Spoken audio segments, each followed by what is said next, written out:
Banks Helfrich does not have a normal job, and he never really has. Yeah, I don't know how I do it, actually.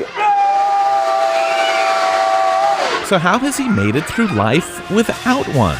With a lot of creativity and a whole lot of courage, which is exactly what it takes to perform for a room full of preschoolers as Jiggleman. Imagine his surprise to learn that they're not the only ones impressed. A former late-night TV host also thought he was something.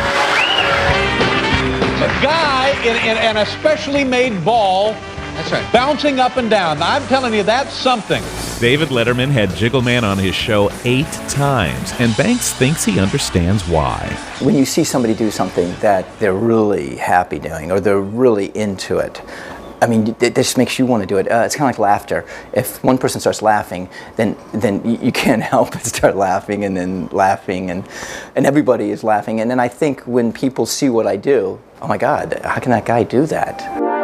He wasn't always so out there until one day everything changed. I was in graduate school in my 20s, and I was about 6 months away from graduating, and my master's in sports nutrition, and the circus came into town, and they had an audition for clown college, and as a whim, last minute, lunch break, went and auditioned, and I got in.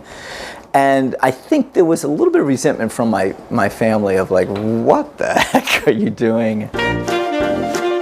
What the heck was he doing? And what can you do with a degree from clown college?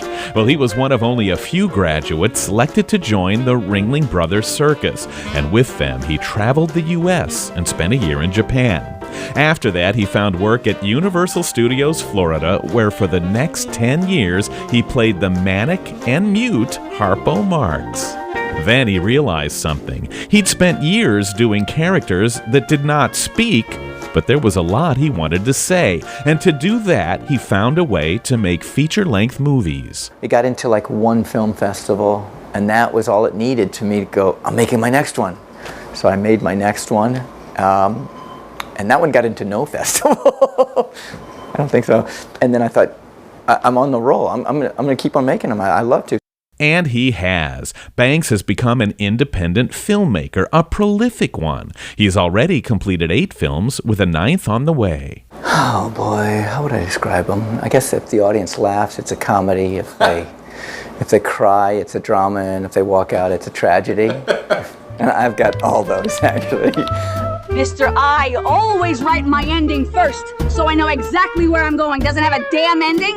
What he has is an impressive body of independent work, all thought-provoking, and each one attempting to shed some light on what life is all about. And then I did a film called Fat, Dumb, and Happy about a writer stuck in an unhappy family life and creates a world in his mind and falls in love with that family.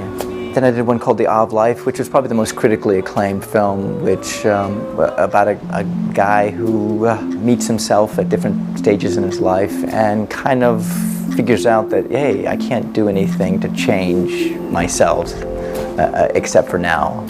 And that was the most critically acclaimed one that kind of did the best as far as in the festivals, and people that see it seem to like it the most. Still, when you pour a year to 18 months of your life into each project, you'd like it to be widely seen. But it's tough to get into film festivals, something Banks has learned to accept. Oh, wow. You know, I used to be frustrated with the first 7 times getting rejected. What? Frustration is only going to bring you down. I get frustrated for like 2 minutes, and now what I say is if I don't get a rejection every day, that I'm a failure. So, however, at some point, you realize it's the process and it's not the applause. I realize that I love this process. Writing is so rewarding. You create whatever you want to. So rewarding. And then when you see the finished product, by that time, I'm sick of it. You know, it's like a son who's 18. It's like, okay, time to get out of the house. And I'm ready to write a new one. So no, Banks has never had a normal job. But whether it's as a filmmaker or Jiggleman or whatever else he comes up with, he is making a difference. And that's what I'm trying to do. I'm trying to say, I'm going to do it my way. Here you go. So let's make them laugh, make them think, and connect with them. Using his characters and his films, Banks shows us it's okay to take a different path in life, especially when you're creating a memory for others. Which is, I think, might be what I do.